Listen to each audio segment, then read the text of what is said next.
everyone, so for today's video I have got another weight loss diary. I am so glad that I am back into doing these kind of videos. I really did miss doing them, and I was actually looking back over my older ones, and there's a couple of things that I noticed that I really want to kind of go over and talk about in today's video. Didn't take any pictures today. Number one, it is absolutely freezing cold. And I haven't lost as much weight this week, which I'll go into in a minute. So I'm going to start off with my weight. I'm going to do the thing where I have the box kind of drop down. One of the things as well that I don't think I went over on last week's video is that at the bottom I had still to lose rather than what I'd actually lost. And the reason why I want to do that is because then it kind of helps remind me that I still have like some way to go, because I feel like the more I lose, the better I feel about myself, and then the more I kind of think, oh well, I can kind of slack off a little bit, or you know, I can treat myself a bit more, or I don't have to go as hard on myself, whereas I want to constantly remind myself that I still have some way to go. My weight at the start on the 3rd of September 2016 was 13 stone 4 pounds and 4 ounces. Last week when I weighed myself on the 23rd of Feb, I was 12 stone 10 pounds and 4 ounces. And then today on the 2nd of March, I was 12 stone and 9 pounds. So I've lost just a little under £1.5 pounds this week, which I am happy about that for a couple of reasons. We went out at the weekend for my dad's birthday. So I did put on a little bit of weight at the weekend, and I've spoken about this before. You know, you put on a little bit of weight, you then have to lose the weight that you've gained, plus, you know, that bit extra.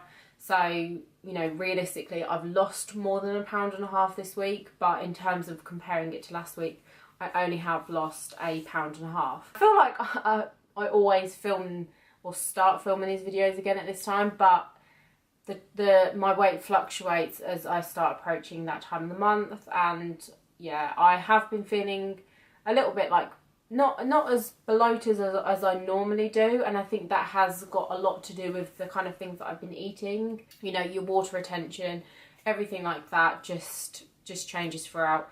So I try not to pay too much attention to it, but I do, you know, I can already feel myself starting to feel that a little bit better. I have quite a lot of frustration at the moment because I am one of the most fussiest people ever when it comes to eating, and I have been like that since I was really young.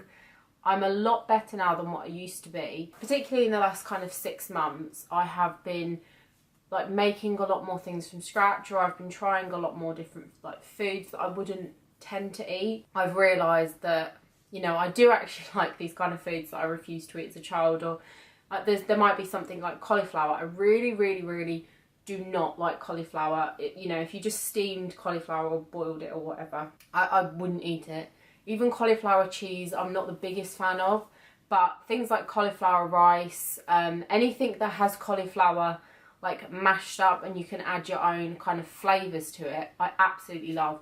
Like, I like cauliflower rice more than I like normal rice. Like, it has a different kind of texture that I really like. I enjoy the fact that I can add my own spices and flavourings to make it taste exactly how I would want it to taste, whereas I only like rice if I get it from like a Chinese or Indian takeaway. I like the texture of it a bit more, whereas if it is one of them Uncle Ben's microwavable ones, or you know, anything like that, I don't really tend to like it. I just don't like the texture of it, so I just don't tend to eat it. The annoying thing is back when I was doing keto, I did kind of struggle a bit because I just wasn't a big vegetable eater, and to kind of replace the carbs, it would have been easier to change it for some vegetables, things like cauliflower rice. Back then I wouldn't have eaten anything like that, so I was quite restricted to the foods I would eat, whereas if back then I ate like I do now, it would have been completely easy. I tried, and to be perfectly honest, I do think the lack of carbs for me in the long term just didn't really work out. Like, I could do it for a couple of days, and it was just not a realistic thing for me. And trying to eat healthy, or you're trying to lose weight, you really, like, for me, if I'm going to go out and pay for a meal, I'm not going to pay for something that I don't like. So I'm not going to order myself a salad. I'm not going to order myself a wrap unless it's a wrap that I know I'm going to like. So I'm going to want to order food that I like. Otherwise it's just going to be really unenjoyable and you're just going to be wasting money on food you don't like. So I knew that I would end up in situations where I'd be going out and I didn't want to be like restricted to what I was going to eat. So I have been going back and kind of watching some of my old videos, listening to kind of, I wanted to sort of listen to the kind of stuff that I'd been, you know, saying that I was doing, and just to see where I went so wrong. Because one thing that I didn't actually realise is this is the third time now I've kind of restarted these in terms of starting off from like weight loss diary number 1. Both the last 2 times I have done this, I have never done more than I think like 24 like videos in a row before I've then restarted after having like a long break or changing things up completely. So obviously what I have been doing in the past hasn't been something that I've been able to stick to long term, and I feel like even though I might have done them for that long, you know, maybe like 3/4 of the way through, things have kind of slowed down. I've really struggled, it's really put me off, and it's just not been the easiest experience for me. And I think it's kind of a good and bad thing, but you can do as much research as you like online about things like keto, veganism, being a vegetarian, pescatarian, paleo, Atkins. There are so many different types of diets, of lifestyles. There's like ones where you have like 500 calorie, I think it's like the 5-2 diet plan. There's just so many different things. I think the thing that people sometimes forget is obviously everybody's body is going to react completely differently to different foods, to different lifestyles. Even like your environment, I think, can probably make a difference. You know, your general day-to-day life can affect how you eat, how often you eat, when you eat, all that kind of stuff. And of course, there's going to be research, there's going to be facts that back these people up as to why these certain things work. And they all make complete sense. I've listened to people talk about why veganism is like a really good thing. And there's a lot of things like I hear about and I think that sounds like it makes sense. That sounds right. And, you know, I can completely understand why people do it. But at the same time, I've had people talk about why keto works. And again, you think, oh, that makes sense. And I think, obviously, if something works for somebody, they are going to like preach about it. They're going to talk about it. They're gonna say, you know, this works because it worked for them. It's not going to work for everybody though, and I think one of the most important things is just to be realistic. Think about what works for you. I've tried doing veganism before, and for me it doesn't work. And if it works for you, I think that is amazing, and I would stick to it. I mean, to be honest, if I have a choice between like a vegan item and a non-vegan item, I generally do go for the vegan one. That's just my personal preference most of the time. But on a normal day-to-day basis, I don't go out of my way to do it. I don't like fish. With the keto, like I've said, you know, it makes perfect sense to me why it works. And I'm sure there's a lot of people who have been able to do it a long time. But for me, it just really, really, really wasn't realistic. I don't think my body, in the long run, liked it. It did a lot of things to me that I really didn't enjoy. So, yeah, there's a lot of things. So I've been kind of going back, watching my videos. I've been really thinking about the kind of things that I personally feel like make me gain weight, or, you know, prevent me from losing weight, or that I find is something that I constantly see myself going back to. And I want to take myself away from these like bad habits, and give myself some very realistic, easy goals to stick to. So what I've done is I've made a note of some things that I want to stick to, and I want to stick to these for 30 weeks minimum. The reason why I'm saying that is obviously because I haven't stuck to a certain thing for more than 23, 24 weeks. And even then, I feel like, it does seem like I have changed some things. You know, when I was doing keto, I definitely didn't do it for like 20 weeks. And I've really thought about how these can be easily adapted to any last minute changes, or if we went out for a meal, or if we went away, just things that make my life a lot better. So what I'm going to do is I'm going to go through, I'm going to kind of, there's not that many, but for me, they do make a massive difference in my everyday life in terms of like being healthy. And the first thing is to switch sugar for sweetener. I am a coffee addict for sure. Like, I love my coffee. I have to have it in the morning. I did try and not drink it for a while, and I was just getting the absolute worst headaches. I felt really like run down, and I really like, and I think that's the same for a lot of people. Like, everybody, you know, I don't know that many people who don't actually like coffee, but I like my coffee quite sweet, and I could never drink it with no sugar in. I couldn't do it. So obviously the best thing I can do is substitute it for sweetener. Trivia is probably the best sweetener in my opinion that you can get, because if you look at the nutritional information, I think it has like carbs per 100 grams, and then it has of which sugars is the lowest. And obviously with sweetener, you know, you don't tend to use a lot of it, but for me, I would rather have like the best one. So that is definitely something that I want to do. It's a very simple thing. It's not going to make that much difference to my life. It's not going to make me, you know, not like my coffee as much, but it's just, it helps my insulin levels not spike up so much. Is one of the reasons why people say about keto working. I have explained it in a video about like the ketogenic diet, which I'll link down below. The second thing is to drink more water. I am the worst person when it comes to drinking water. I just do not like the taste of water on its own. I am a massive fan of like fizzy drinks like Diet Coke, normal Coke and Dr Pepper. I just love them. I don't like things like lemonade. But I do find that they make me feel quite bloated, and for me, they're just not very refreshing. And when I'm eating a meal, like, I do like to have something that's a bit more refreshing. However, if I'm going out for a meal at like the weekend, I will allow myself one fizzy drink per like that occasion. It's all about balance. If you can't completely cut something out of your life, and I think having something that's bad once in a while is definitely not going to hurt you. You know, I will allow myself. I mean, if I don't want it, then it's not a big deal. But if I feel like I do want it, then I will have it.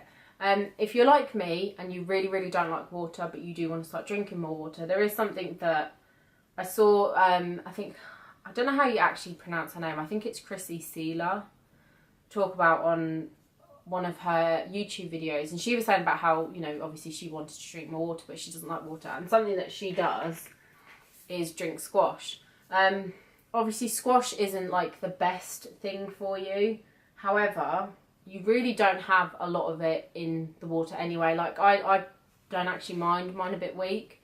I love peach squash. I don't really like blackcurrant or apple or anything like that. But peach squash I absolutely love.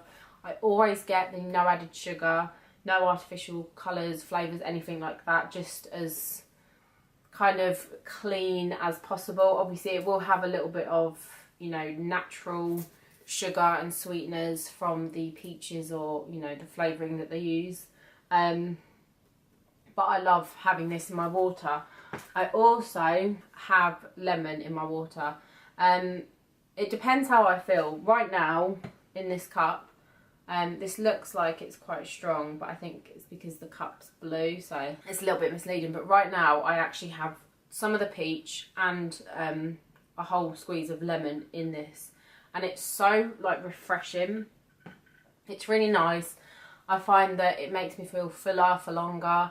And yeah, it is really nice. I used to have just lemon in my water in the morning, but then throughout the day, I still wanted, I didn't want to always have lemon water, if that makes sense. So yeah, also, I always drink it with a straw just to, like, protect my teeth. So drink more water. That is very, very, very important. And the next thing is, wherever possible, to make things from scratch. I've really been enjoying making meals from scratch for quite a lot of reasons. I find it quite, like, fun to play around with different, like, flavourings, and most of the time anyway, if I go and buy something that's pre-made, I will add my own like ingredients into it to make it, because sometimes it can be quite bland. And you also know exactly what's going in your food. You can control how much sugar is in there. If you are like vegan or if you have allergies, then you know you can play around with different things. I want to do some like recipe things on my channel, just to like show different foods I've been making. And yeah, it, like I said, it is really fun. I feel like I appreciate my food a lot more, and you know, it's a lot easier for me because then like I said, I know exactly what I'm eating. Another thing is I'm not the biggest fruit eater. I like apples. I absolutely love pomegranate seeds. They are so nice. But that's pretty much it. I mean, I will eat like grapes, but I'm not the biggest fan. I quite like watermelon as well, but I only want to have them as like a mid-morning snack. The reason, or you know, maybe even for my breakfast if I feel like that's what I have. The reason for that is because fruit digests quite quickly, and if you have it like at the end of the day, all the food that you've eaten throughout the day that's slowly digesting through your system is going to get some food that's trying to kind of force its way through. It's going to create a bit of blockage. It could cause like tummy aches or, you know, indigestion, anything like that. The way I've been eating, like, because I've been eating a lot more vegetables lately, I have found that my system feels a lot cleaner. Usually when I try something new, or you know, I start like dieting or going from eating bad to eating healthy, I feel a little bit blocked for a while, whereas I haven't felt like that at all. Also, I want to make sure that for mainly like my lunch and my dinner, I have protein, fat, carbs and veg, so that I know that I'm having a balanced diet. And then it just makes it a lot easier, because then you can think, right, what protein do I want today? Do I want chicken or turkey or eggs, you know? And then the fat, oil, cheese, butter, carbs, what kind of vegetable would go with this meal, and then just some like veg on the side. And for me, like my carbs and my veg are normally a bit meshed in together, which is perfectly fine, because then if I say like I had cauliflower mash instead of normal mashed potato, then I could have like another carb source as well, but feel like I'm getting two, but then actually be getting more veg. So it's good. I also have a list of like carb sources, which 99.9% of the time I really want to stick to. They're not even like carbs I wouldn't say I like, that I don't like. But be things like normal potatoes, sweet potatoes, squash, corn. I really like corn cakes and sweet corn and things like that. I don't mind rice cakes, but I do definitely prefer corn cakes, and beans. And I love baked beans. I quite like kidney beans as well, but I really, really like baked beans. So it's a very small, simple list of carbs. I really want to try and not eat bread, crisps, you know, anything that's not fresh, that's kind of, you know, full of loads of different ingredients. You know, I can still have stuff like pizza, because I can just make like a cauliflower pizza. So, you know, I'm not missing out completely. And then the last thing that I have kind of said to myself is no snacking after lunch. The reason being is, obviously, I'm going to be having my lunch is probably going to be slightly bigger than my dinner. For me personally, that's just the way I like it. I find that like towards the evening, I'm not massively hungry, and I feel like, and I don't want to eat a big meal for the sake of it, whereas I'm going to be getting a lot of my calories at lunchtime. So I need time for that to digest. I need time for my body to, you know, use that as energy, plus use, you know, the fat that I've already got in my system as energy as well, before I then start putting more food in my mouth. I work as well from 12 o'clock till 1 o'clock, so I work at lunchtime. So generally speaking, I have like a mid-morning snack before I go to work, and then I do have a bit of a late lunch anyway, so I shouldn't need to have a snack. So with all of that being said, some people might think that's quite a complicated list, but for me, I'm very happy about it all. There's nothing that I think, oh, I'm really going to miss that, I'm really going to miss this, you know. It's all something that I know I will be able to stick to, and like it's just, you know, like I said, I'm really excited to start like showing different recipes I've been trying and things that I've been making from scratch, because it is a lot of fun. And I think when you find something that you really like that's really healthy, it's, you know, it's like, oh, well, I know I can have that, and, you know, I can have maybe a bit more of it than if it was like the unhealthy version. I really hope you enjoyed this video. As always, any topics, anything you want me to talk about, any questions, leave them in the comment section down below. If you enjoyed this video, make sure you give it a thumbs up and subscribe if you haven't already, and I'll see you in my next video. Thanks for watching. Bye.